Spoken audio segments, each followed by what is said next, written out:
अभी तो बहुत कुछ करना है। देश को बहुत आगे लेकर जाना है।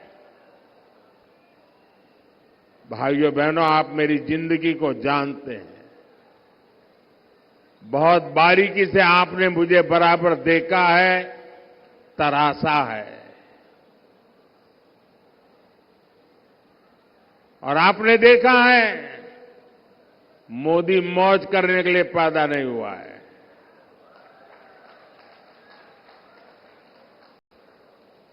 मोदी मेहनत करता है क्योंकि उसके लक्ष्य बहुत बड़े हैं। देश के लिए है, आपके लिए है, आपके बच्चों के उज्जवल भविष्य के लिए है। और ये मेहनत इसलिए कर रहा हूं। जब इतना सारा काम हुआ तो लोग कहते हैं, मोदी जी आप इसको ट्रेलर क्यों कहते हैं? इतना सारा कर लिया।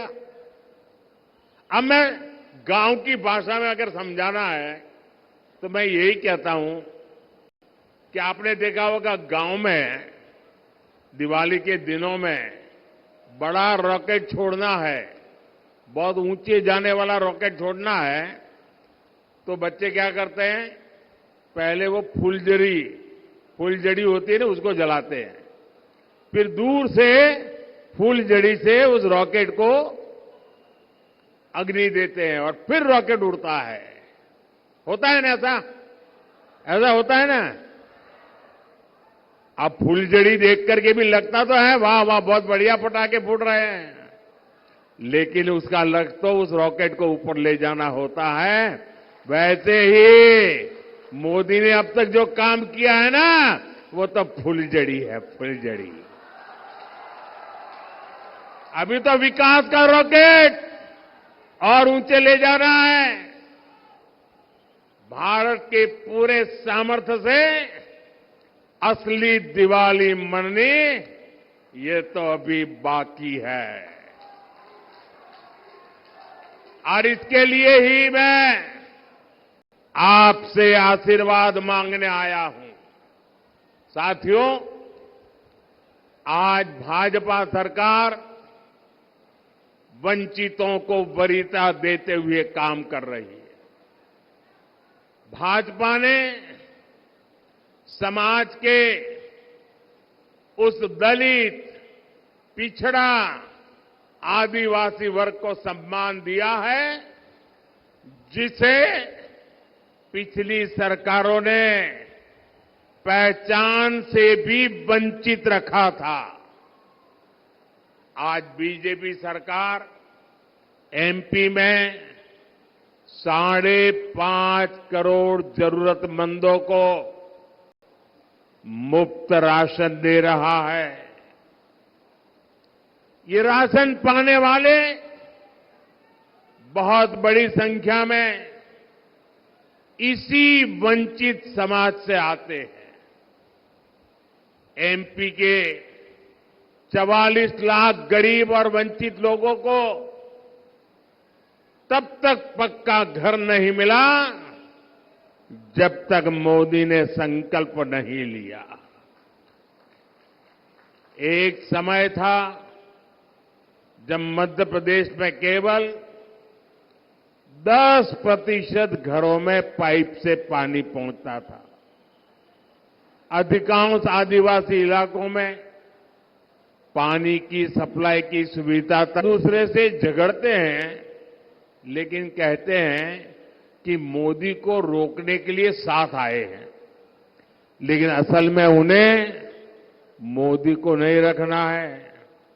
इंडी गठबंधन वालों को मोदी को रोकना नहीं है, देश के विकास को रोकना है। इसलिए ये लोग मोदी को गालियां दे रहे हैं, मोदी को धमकियां दे रहे हैं। मैं अपना सब कुछ छोड़कर देश सेवा के मिशन को लेकर चला हूं। मोदी के लिए मेरा भारत ही मेरा परिवार है।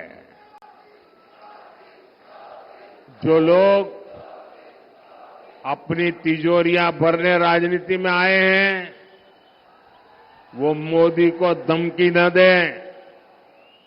मोदी तो अपनी कमाई भी देश के काम लगा देने की आदत रखता है।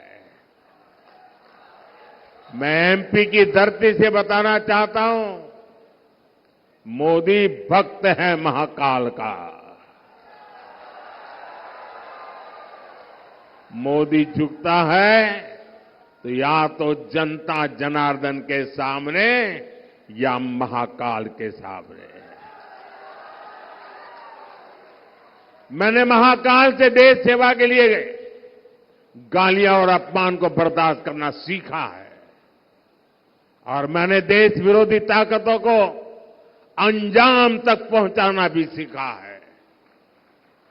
मोदी इनकी घीधर भभकियों से डरने वाला नहीं है।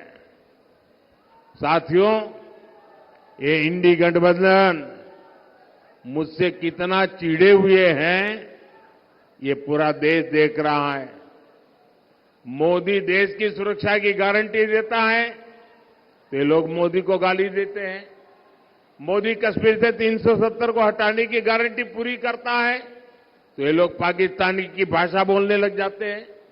मोदी गरीब कल्याण की गारंटी देता है, माताओं बहनों के लिए इज्जत घर बनाने की बात करता है तो ये लोग मोदी का मजाक उड़ाते हैं। बालाघाट की ये धरती, रामपायली की ये भूमि जो भगवान राम के वनगमन से जुड़ी है, उन्हीं रामलला की जब प्राण प्रतिष्ठा होती है तो ये लोग मोदी को गाली देते हैं। और केवल मोदी को गाली दे तो समझ आता है, इंडिया अलायंस के लोग सनातन धर्म को नष्ट करने की सौगंध खाकर इस चुनाव में उतरे हैं। भाइयों और बहनों, मुझसे इनकी एक और बड़ी दुश्मनी है। बीजेपी सरकार आज भ्रष्टाचार के एक एक रास्ते को बंद कर रही है। बीजेपी सरकार गरीबों के हक का पैसा सीधे गरीबों के खाते में भेज रही है।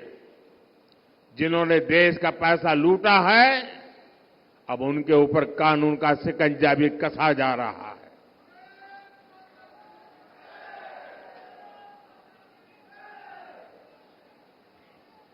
परिवारवादी पार्टियों के नेताओं के पास से खुलेआम सैकड़ों करोड़ रुपए बरामद हो रहे हैं।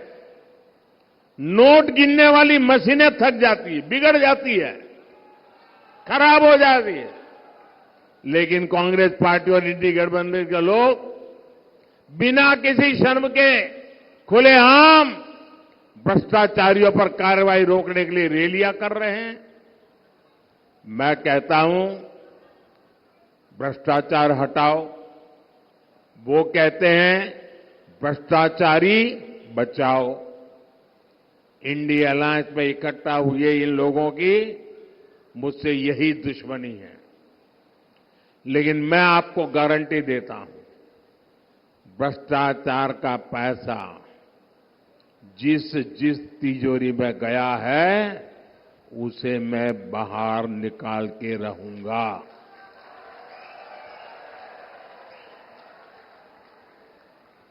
अगले 5 साल ये काम और तेजी से होगा। होना चाहिए कि नहीं होना चाहिए? सख्ती से होना चाहिए कि नहीं होना चाहिए? साथियों, तीसरे कार्यकाल में देश बड़े और ऐतिहासिक फैसले ले सके, इसलिए मुझे आपका भरपूर आशीर्वाद चाहिए।